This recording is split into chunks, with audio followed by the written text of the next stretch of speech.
Welcome to the Full Frame Podcast. I'm Ian. I am the host of this episode and every episode. And today I have Tina and Madison with me. Today we're talking about scenario-based training. And this is we'll call this a new season. We did our first 5 episodes a little bit earlier in the year. And now we're back to do a few more. So this kind of kicks off a new season of the Full Frame Podcast. So Tina and Madison, thank you both for being with me today.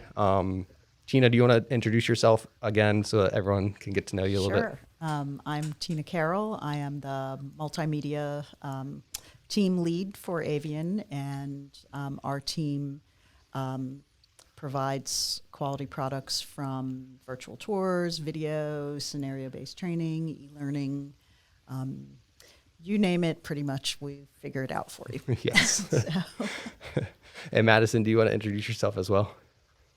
Sure. I'm Madison Smith. I'm a video producer with AVIAN. My background is in creating short and long form storytelling, and I do that with AVIAN, specifically on the post-production and the pre-production side, working to help create exceptional videos for our customers. Yes. And one thing that Tina has recently said that I think is brilliant is that we're aiming to make these Netflix style videos and not even style quality videos. And Madison, you're a big part of getting us there, as well as Tina, obviously. So I think this is a great topic, scenario-based learning through video.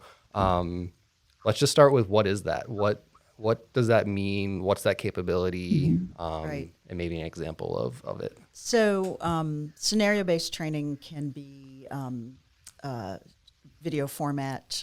It provides a real-life example for the learner in a safe environment where it can be interactive.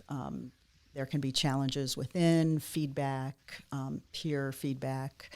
And it's really important in today's world because I think the statistic is almost 70% of us are visual learners. Yes.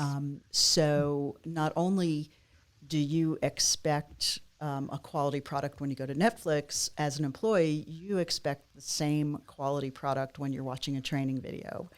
And that, for those of us who create those products, presents us with a wonderful challenge to be at that level and create those real-world examples that people can use and apply their on-the-job training and their skills within that safe environment, whether it's classroom or virtual.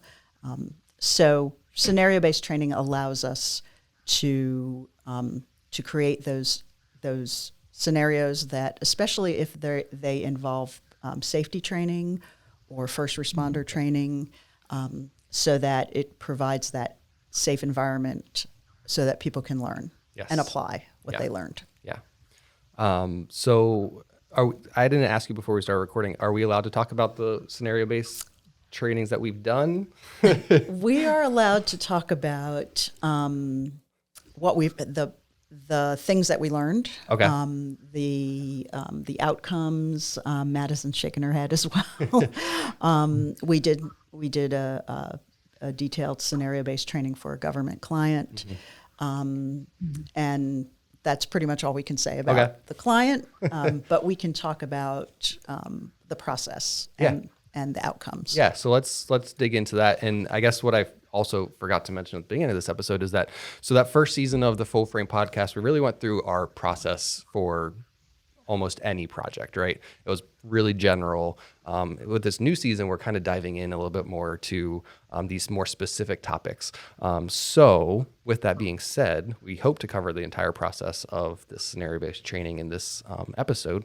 Do we want to start at the beginning and just kind of talk about what that looks like? Yeah, it was kind of like making a movie. Yeah. It wasn't kind of like making a movie. It was making a movie. And we made 4 short scenario-based movies for our client. And the first step was to assemble the team, which Madison was a big part of. So I'll let her talk about, what she did there.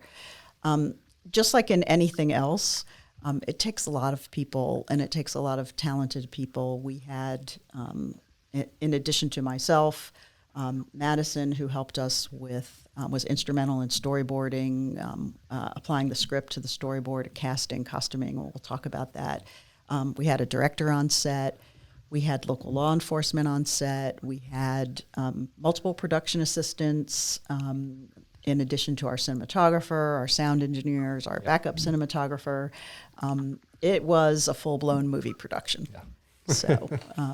So yeah, it was a lot of fun too. Yeah. So Madison, do you want to chime in and just kind of explain that beginning process? So it's the storyboarding, and you're, not to give too much detail, but you're on the West Coast, right? So you did most of this work remotely, I assume?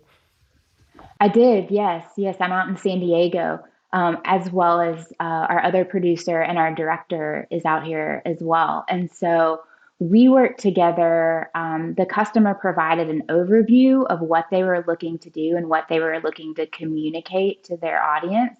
And it involved a lot of decision points in the video, in the film that we were creating. So as you envision the film, envision these like stop and discuss points. So that was a really neat, to incorporate into this video and into this video style. So we started with what they had given us and what they were looking, for their audience to learn and to understand the learning objective. And our script writer created a script and then worked with the SME to guide that script, in the most realistic way possible. And then I strove to bring it alive, through the storyboarding. And storyboarding is a tool that we use to communicate ideas among our team and then with our SMEs and with our customer. So I started creating basic illustrations of key shots for the production and would put them in the sequence of the story that we were trying to tell. And as you look at the storyboard, it helps you figure out camera angles and lighting and sound needs. And if there's any holes in the production, like, oh, we forgot that we need to make this happen, either in a logistical way or in a visual way. And then we shared the script and the storyboard back with the customer, and they looked over it and they helped us identify like key moments, again, for their learning objective, where it was like, we're really close here, but we need to create more space, for example, between an officer and a subject, because that's a law enforcement role that we want to properly convey. Or in our learning objective, we need this decision point where we need to show a bombing suspect's hands in a certain way, because that helps the audience know how to respond in a real life situation. So the customer would give us feedback, as well as the SMEs would give us feedback on that storyboard, again, as we were all communicating the ideas of what we intended to create for this final deliverable. Yeah, and you're hitting a point that I wanted to bring up about the SME. So, and we talked about this in the first season, so it's going to be a lot of that line coming back as we talk. But for AVIAN, I think we're very unique because video production is only one of our capabilities. Right. And we have SMEs internally, which for this project was our director of CTS, I believe. Yes. And we also had that external SME come in and help as well. So do you guys want to talk a little bit about what that was like? That's a wrap for this episode of the Full Frame Podcast. We hope you found these tips on leveling up your corporate videos useful. If you're interested in taking your videos to the next level, be sure to check out AVIAN's video production services. Our team is dedicated to creating high-quality, engaging videos that not only tell your story, but help you reach your goals. To learn more, head over to our website at avian.com. That's avian.com. And don't forget to tune in next time for more insights and advice on video production. Thanks for listening.